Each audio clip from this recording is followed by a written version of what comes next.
Hii ni ya Chama cha Mapinduzi au ni ya wewe? Yaani inaonekana sisi ni wetu sasa. Sio watu wa busara. Unaona bwana? Kwa hiyo tunaomba busara zitumike. Kwa kweli hapa nikwambie mheshimiwa mbunge. Tuache siasa. Tuache siasa. Tufanye kazi. Sisi tupo kwa niaba ya wananchi. Kile kinachowezekanika tukizungumzie kwamba kina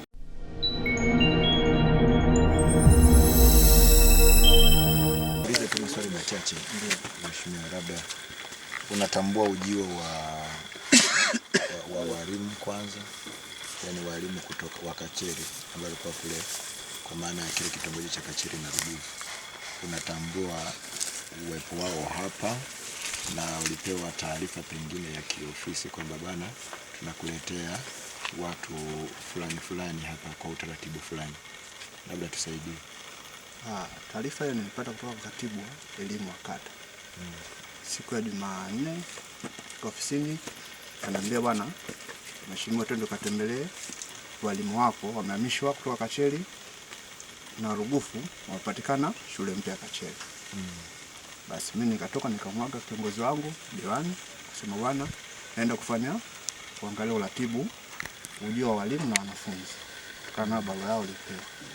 Nikafika hapa tukutana na walimu, batuzuni nikasaini na tukazungumza nao kidogo. Mazungumzo yao kusema walitoa barua ya kuhama kutoka Kacheri na Rugufu kuhamia hapa. Lakini bado mazingira ya shule hayajaridhisha. Hamna maji karibu. Hakuna majengo ya walimu eneo haya. Na kuna makazi ya karibu pia ya wana. Hata ukiangalia kilomita bado za kutoka ni makazi ya vijiji mbali.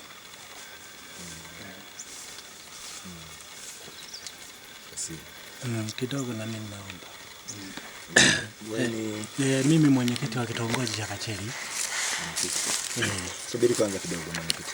Niulize tena labda kwa upande wa Meki kwa. Meki hayupo. Okay. Nataka nijue kidogo kwa Meki kwamba labda kuna nyaraka zozote zilikuja ofisini kwako za walimu kuhama kuja kwa hapa. Okay. Na anasema mheshimiwa diwani na yeye alikuwa na hiyo taarifa. Hata taarifa ya mdomo hakuna, hata barua na kala hakuna. Kule unasema walikuwa hawana mwalimu mkuu wa shule? Alikuwepo kabisa. Hapa ndo hayupo mwalimu mkuu. Kwa leo hapa hayupo. Msaidizi wa mkuu wa shule? Yaani sio vyepesi kuwakuta kukuta hapa. Hapa kuna walimu pengine? Hakuna walimu. Yaani hakuna mwalimu yoyote. Mwalimu hayupo. Hii imekaa vizuri. Labda mimi nizungumze. Labda nimpe pia mwenye chama. Mwenyekiti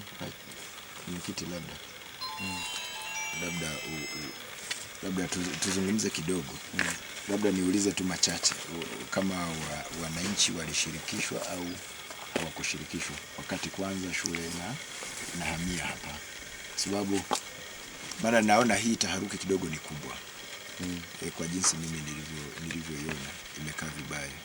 Kwa nitaka nijue tu kama wananchi walishirikishwa na pengine na ninyi chama mlishirikishwa au hamkushirikishwa. Wananchi ni kweli kuna kipengele kimoja walishirikishwa, lakini si kwamba walishirikishwa kwa maana ya maoni yao. Walishirikishwa nini? Walishirikishwa kuhusu kujenga hapa. Na wao wananchi wakasema sisi hatutaki shule ijengwe hapo. Si sawa. Wakasema sisi tunajenga kwa sababu ni maeneo yetu.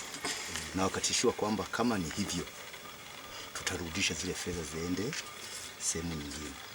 Unaona? Kwa mwananchi ukimsikiliza mwananchi vizuri hakubariki kwamba mimi majengo haya yaweze kujenga hapa. Tulijaribu kushauri. Lakini sasa unapokuwa unashauri inawezekanika wasikilize shauri lako au wasilisikilize. Unaona? Kwa na mimi haya matukio huwa nayaona ya taharuki hii. Sasa mimi najifikiria kwamba hii serikali ni ya Chama cha Mapinduzi au ni ya namna gani? Ambayo haitaki kutusikiliza sisi wenye nacho, haitaki kusikiliza wawakilishi wa wananchi. Sasa wao wanataka wafanyaje hili jambo? Unaona? Sasa na huu ugomvi uliozungumzwa na diwani kweli hapa kuna ugomvi. Sasa sio nataka waje waamue watu wameuana au ni kuaje. Sasa kama ni TFS mwaka 70 yote watu wamepanda migazi, wameishi ndani ya miaka kama 30, 40, 50 iko hapa. Iko nafanya shughuli gani? Sasa tumeenda kule Kacheli na Ruguvu, bahati nzuri na mheshimiwa tulikuwa nao. Tukashauri mpaka tukakubaliana na mkuu kwamba bwana, inaonekana hili jambo lifanyike mpaka mwezi wa 7. Sasa tunashangaa kwamba tunapigiwa simu kwamba walimu sasa wamepewa barua ya kuweza kuhama. Haya, wanahama na wanafunzi wa kina nani? Na wale wanafunzi wanaishije? Miundombinu mbona hatujaiona? Na kwa wakati tunakubaliana kama ni kuhamisha, kwanza wao tuje tujiridhishe wote miundombinu tuione iko vizuri. Maji hayapo, barabara hazipo. Hata ukimuuliza mwananchi kwamba uligawia wapi, utajenga wapi, hapa juu. Sasa hii serikali kweli ya Chama cha Mapinduzi, kwamba kama mzee mmoja alisema hivi, hii ni ya Chama cha Mapinduzi au ni ya wewe? Yeye inaonekana sisi ni wewe sasa, sio watu wa busara. Unaona bwana? Kwa tunaomba busara zitumike. Kwa kweli hapa nikwambie mheshimiwa mbunge, tuache siasa. Tuache siasa, tufanye kazi. Sisi tupo kwa niaba ya wananchi. Kile kinachowezekanika tukizungumzie kwamba kinawezekanika hili jambo. Kwa sababu hawa watendaji, hawa watumishi wakishapewa barua, wao wanatekeleza tu. No. Lakini sisi hatuwezi tukatekeleza, lazima duhoji kwamba hili jambo limekuaje. Kwa mheshimiwa, ujio wako kwa kweli nimefurahi baada ya kupata taarifa. Na ndio maana nimesema kwamba aje tuzungumze kwa uhalisia. Hao wananchi ni binadamu. Kwa mfano mtumishi anapotaka kuhamishwa, si lazima anadai haki zake za kimsingi. Ndio nilichotaka na mimi kuhoji hapa. Ndio maana nimeuliza kuna mwalimu yoyote. Nikamwambia mwalimu. Nasikia na wenyewe wamewekwa kwenye darasa sijui kwenye wapi sijui. Yaani maeneo ya makazi kule wanapokaa Rusesa. Nasikia tena sio mazingira mazuri. Sijajua kwamba wamekaa sehemu gani, ila tunaona hata umeshachukua vyumba vya kupanga. Umeshachukua wakati wa kupanga. Waliofikishia darasani na ilikuwa saa 9 usiku. Kwa hiyo jambo tulishughulikie tupate mwafaka. Asante. Ninashukuru. Mimi nilichokuwa nataka kuzungumzia kwenye kwanza nani kitambulisho? Jina langu naitwa Hamisi Ndali Mabula, mwenyekiti wa kitongoji Shikizi Kacheli. Siku hiyo wanaondolewa wale walimu. Gari la kwanza lilifika pale mnamo muda wa saa 1 usiku. Likachukua walimu likaondoka. Gari lingine lilifika saa 5 usiku. Kwa kweli kwenye ofisi yangu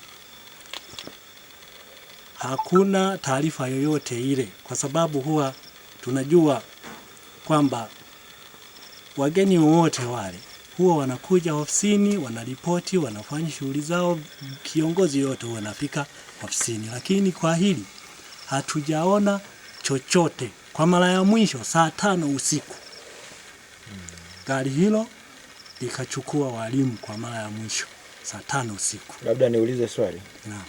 Mulipewa taarifa kwamba walimu wanachukuliwa, kwamba watoto ndio watoke kule waje huko? Hatukupewa. Hakuna taarifa yoyote. Kabla ya kufika ile tarehe, nakumbuka kama ilikuwa tarehe 10. Mimi alinipigia simu mwalimu mkuu akisema kwamba mwenyekiti, hamasisha wazazi ili wapeleke watoto shule siku ya tarehe 13. Shule wapi? Kacheli. Kule Kacheli. Kule. Tarehe 10. Yaani zibaki tarehe 3, siku 3.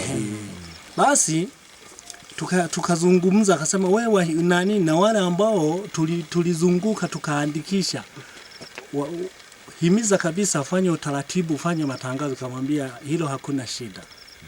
Kwa hiyo nikamuuliza, kwa hiyo we mwalimu unafika lini? Mimi hapo nitafika Jumatatu, lakini siku ya Jumanne nitakuwa Rusesa, kuna kikao. Nitakuwa Rusesa, siku inafunguliwa shule nitakuwa Rusesa, lakini siku inayofuata nitakuwepo hapa Kacheli kule, sio huku. Kwa hiyo tukaachana hivyo. Mshangao ulikuja sasa kuja kuona tu gari zinaingia na kubeba walimu. Kwa hiyo mimi masikitiko yangu yalikuwa ni hayo. Sasa nikaona labda mimi kwa kuwa ni mtu wa chini huku mwanzo sistahili kupewa hata taarifa. Lakini pia mwenyekiti wa kamati ya shule nikamuuliza, vipi walimu wako vipi? Wewe ulipewa taarifa? Hakuna, naye akasema.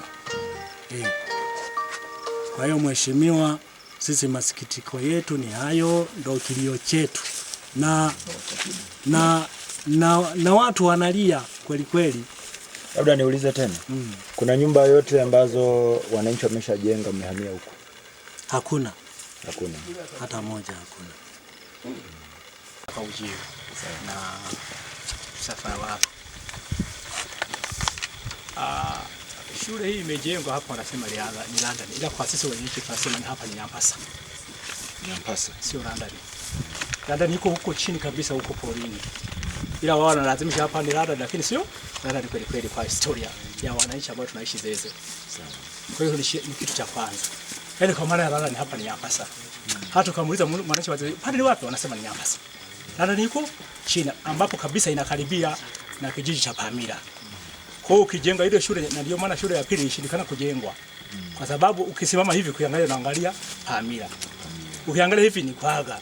Ndio hayo ndio maneno ya London. Hapa ni Nyampasa kiuhalisia. Na kwa mfumo wa ujengaji wa hii shule, sisi tulibaki tunaona magari tu. Yanakuja tu, tunashangaa tu mpaka shule inafanya nini inaisha, kwa sababu mkubwa akisema tutabaki ni kumwangalia. Ombi letu sasa, kama alivyosema katibu, kwamba sisi, yani nisema hapa mkubwa ni huyu hapa, huyu kwa sisi huyu kidogo ni mkubwa, ila wengine wote hatuna hata pa kulima. Tukiamua, yani mabiko ni wote yamezunguka, walio na shamba ni kama huyu ameshaisha, na yeye ana vijana wengi. Kwa hiyo sijui atakupeleka wapi. Ombi letu, unaona hata hili kingi lenyewe unasema ni polisi. Sisi tulikuwa tunajua hapa ni sio porini, ila tunaona jengo linajengwa kwamba hapa na penyewe ni msituni. Ombi letu, sisi tunaomba maeneo hata wale wakacheli wakati huko wabaki wapi Kacheli na Ruguvu, ni mambo yao mazuri. Maana huko tulipokuwa tunakwenda mpaka tulifika maeneo ya Kwaga kabisa, kwamba wao wanasema bado ni Zeze. Nafikiri mwenyekiti mwenyewe huyo anafahamu. Tulifika kabisa mpaka unaangalia nyumba ya Kwaga iko pale, nakwambia bado ni Zeze. Ile mzee si Kwaga, hamna hata mwananchi wa Kwaga. Kuna mmoja pale alisema mimi hapa itafia hapa, na hapo walikula na ugali hapo siku hiyo, walisema songa na ugali tule, na wakasema ugali wakala. Sisi tumekaa tunawasubiri kule mwananchi wa Kwaga. Kwa ombi letu, ili manake kule wao na solve tatizo, ndio wanaongeza tatizo bila kulisolve. Kwa hiyo unamtoa pale unamweka hapa, huyu mwananchi anaisheje? Asante.